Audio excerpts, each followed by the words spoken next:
I never thought I'd be sharing this story, but recent events have made me realize how much I need to get this off my chest.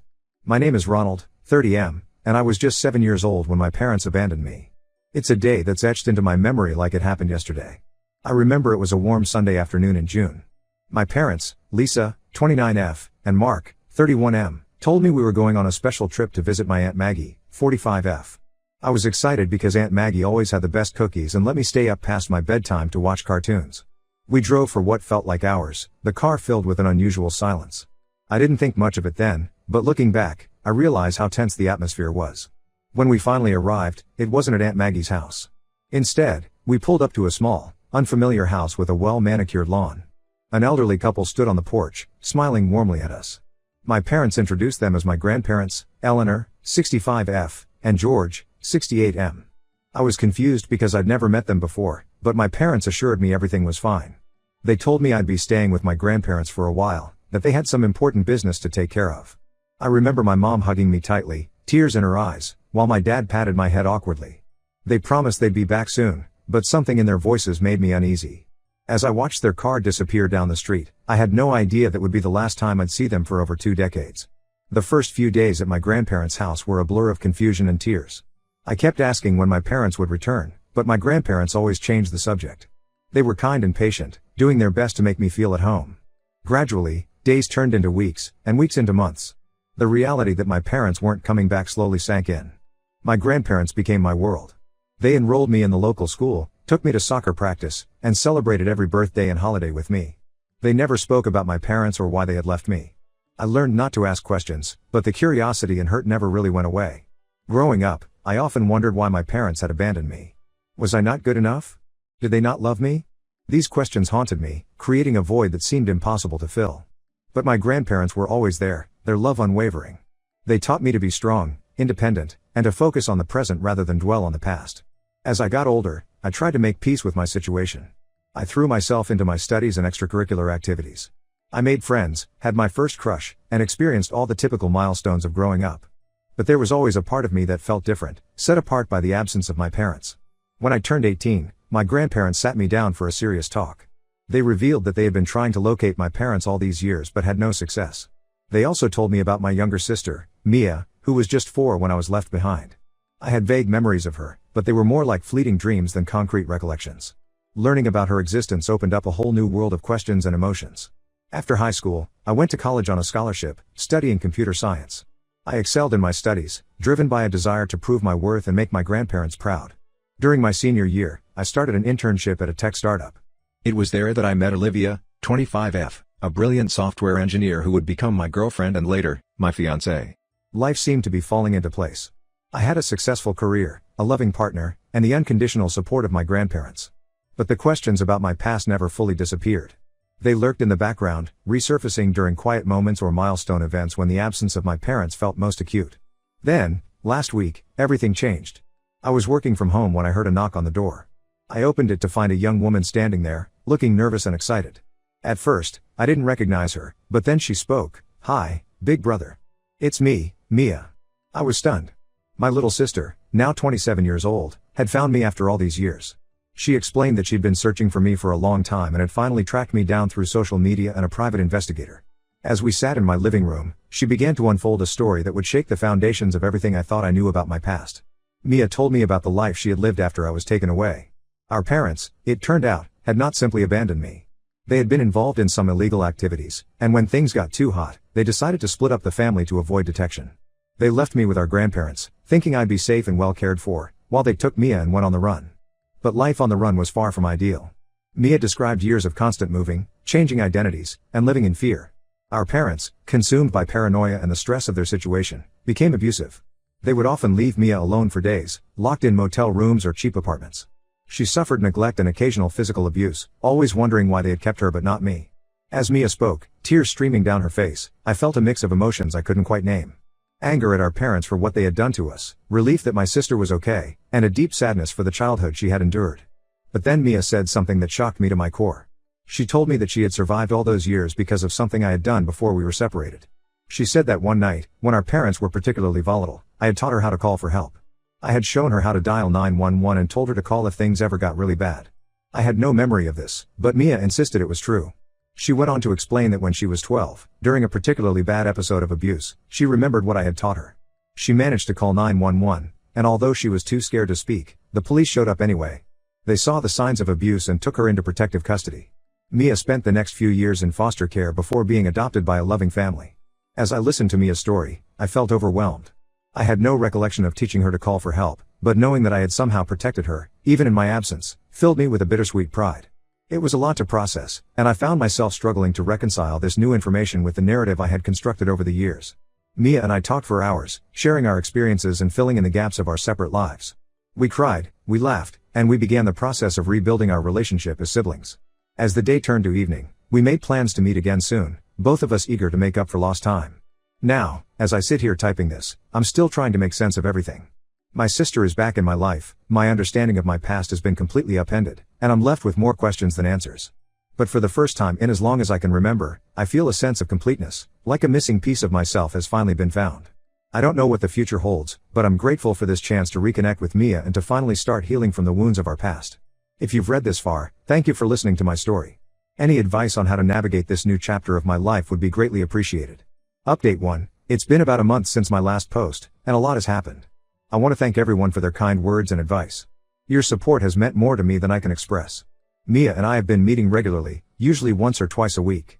We've been slowly getting to know each other, sharing stories about our lives, and trying to build a relationship. It's been both wonderful and challenging. There are moments when it feels completely natural, like we were never separated, and other times when the weight of our lost years feels overwhelming. One particularly emotional day, Mia brought over some old photos she had managed to keep from our childhood. Among them was a picture of us together on my 7th birthday, just a few months before we were separated. Seeing that image of us, so young and unaware of what was to come, hit me hard.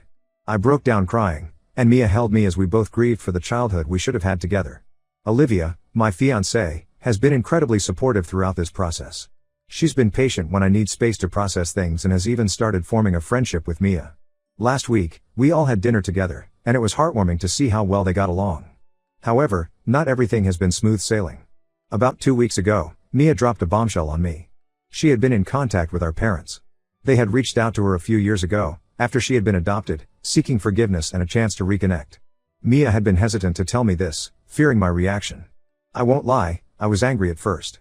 The idea that our parents, who had caused us so much pain, were now seeking redemption felt like a slap in the face. I struggled with feelings of betrayal, both towards our parents for reaching out to Mia and not me, and towards Mia for keeping this information from me. We had a heated argument about it. I accused Mia of betraying me by keeping in touch with them, while she defended herself, saying she was just trying to find closure. It was our first real fight since reconnecting, and it left both of us shaken. After a few days of cooling off, we met up to talk things through calmly. Mia explained that she had only sporadic contact with our parents and that she had never fully forgiven them for what they did. She shared some of the conversations she'd had with them, including their explanations and apologies for their past actions. While I'm not ready to forgive or forget, hearing about their remorse did provide some context to their actions. It doesn't excuse what they did, but it helps me understand a little better. Mia and I agreed that moving forward, we would be completely honest with each other about anything related to our parents. On a brighter note, I finally introduced Mia to my grandparents. It was an emotional meeting for everyone involved. My grandparents were overjoyed to meet her, showering her with love and apologizing profusely for not being able to find her sooner. Mia was touched by their warmth and expressed regret at not having known them during her childhood. As we navigate this complex family dynamic, I'm learning that healing is not a linear process. There are good days and bad days, moments of joy and moments of pain. But through it all, I'm grateful for the chance to have my sister back in my life and for the unwavering support of my grandparents and Olivia. I'm still processing everything and trying to figure out how to move forward. The possibility of eventually confronting our parents looms on the horizon, but I'm not ready for that yet. For now, I'm focusing on strengthening my relationship with Mia and learning to be a brother again. Thank you all again for your support. I'll keep you updated as things progress. Update 2. Hello everyone. It's been a couple of months since my last update, and I felt it was time to share some recent developments. The biggest news is that Mia and I finally made the decision to meet our parents. It wasn't an easy choice, and we spent weeks debating whether it was the right thing to do. In the end, we agreed that we needed this confrontation for our own closure, regardless of the outcome. We arranged to meet at a neutral location, a quiet cafe in a neighboring town. As the day approached, my anxiety skyrocketed. Olivia offered to come with me for support, but I felt this was something Mia and I needed to do on our own. The morning of the meeting, Mia and I met up early. We spent an hour just talking, reaffirming our bond and reminding each other that no matter what happened, we hate each other now. Then, with heavy hearts and clammy hands, we walked into the cafe. I spotted them immediately. Our mother, Lisa, now 52, her hair streaked with gray. Our father, Mark, 54, looked older than his years, his face lined with worry. As we approached their table, I felt a whirlwind of emotions: anger, hurt, curiosity, and a small, unwelcome flicker of hope. The next 2 hours were intense. We talked, we argued, we cried.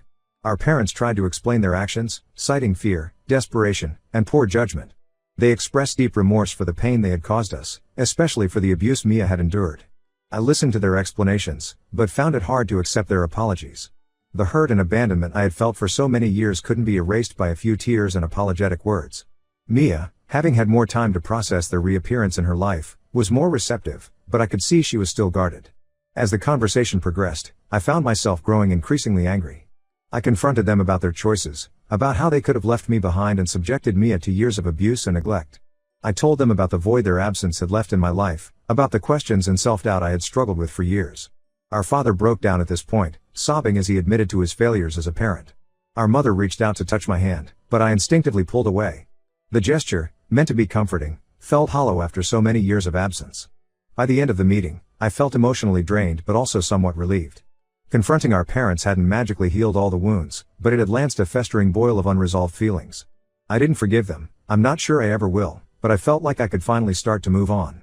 Mia and I left the cafe together, both of us quiet and lost in our thoughts. We agreed to take some time to process everything before discussing it further. As we parted ways, we hugged tightly, the shared experience having brought us even closer. In the weeks since the meeting, I've been doing a lot of introspection. I've realized that while my parents' actions shaped my past, they don't have to define my future. I'm fortunate to have my grandparents, Olivia, and now Mia in my life, people who love me unconditionally and support me through thick and thin. Mia and I have continued to strengthen our relationship. We've started a tradition of weekly sibling dinners, alternating between our homes. It's during these quiet evenings, sharing meals and stories, that I feel most at peace with the twists and turns my life has taken. As for our parents, Mia has chosen to maintain limited contact with them. I respect her decision, even if I don't share it. For now, I've decided to keep my distance. Maybe someday I'll be ready to have them in my life again, but that day isn't today. Thank you all for your continued support and advice. Your words have been a source of comfort and strength throughout this journey. I'll post another update if there are any significant developments. Update 3. Hey everyone, it's been about 6 months since my last update, and I wanted to share some final thoughts on this chapter of my life. The biggest news is that Olivia and I got married last month. It was a small, intimate ceremony with our closest friends and family. Mia was my best woman, standing beside me as I said my vows. Seeing her there, supporting me on one of the happiest days of my life, made me realize how far we've come in rebuilding our relationship. My grandparents were there too, beaming with pride. In a touching moment during the reception, my grandfather gave a speech where he thanked Olivia for bringing so much joy into my life and welcomed her to our unconventional but loving family. As for our parents, they weren't invited to the wedding. It was a decision Olivia and I made together, and Mia supported us completely. While I've made progress in processing my feelings about them, I'm still not ready to have them be a part of my life's important moments. Mia continues to have sporadic contact with our parents, which I've come to accept. We've had many long conversations about it, and I understand her need for that connection, even if I don't share it. What's most important is that we're honest with each other and respect each other's choices. On a personal level, I've started seeing a counselor to work through some of the lingering issues from my childhood. It's been challenging but incredibly helpful. I'm learning to let go of the anger and hurt, not for our parents' sake, but for my own peace of mind. Olivia and I are talking about starting a family of our own soon. The prospect of becoming a parent myself has brought up a lot of emotions. I'm excited but also a bit scared, worried that I might somehow repeat the mistakes of my own parents. But then I remind myself that I have great role models in my grandparents and that I'm not defined by my parents' actions. Mia has been incredibly supportive of our plans to start a family.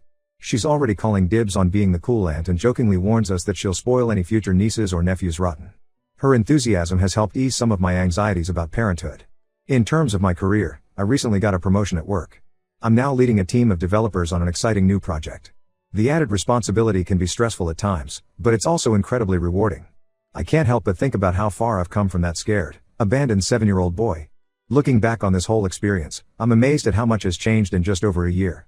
Reconnecting with Mia, confronting our parents, getting married, it's been a whirlwind of emotions and events. There have been difficult moments, but also moments of incredible joy and healing. I've learned that family isn't just about blood relations. It's about the people who stand by you, support you, and love you unconditionally. My grandparents, Olivia, and Mia have shown me what true family means. As for forgiveness, I've come to realize it's a complex and personal journey. I may never fully forgive my parents for what they did, but I'm learning to let go of the anger and resentment. Not for their sake, but for my own peace of mind and for the sake of the family I'm building now. To anyone out there who might be going through something similar, I want you to know that healing is possible. It's not easy, and it doesn't happen overnight, but with time, support, and a lot of self-reflection, you can move forward. This will be my final update on this particular chapter of my life. I want to thank everyone in this community for your support, advice, and kind words throughout this journey. Your encouragement has meant more to me than you could ever know. As I close this chapter, I'm looking forward to the future with hope and excitement. Life may have thrown me some curveballs, but I'm stronger for having faced them. Here's to new beginnings and the family we choose. Thank you all, one last time, for being a part of my story.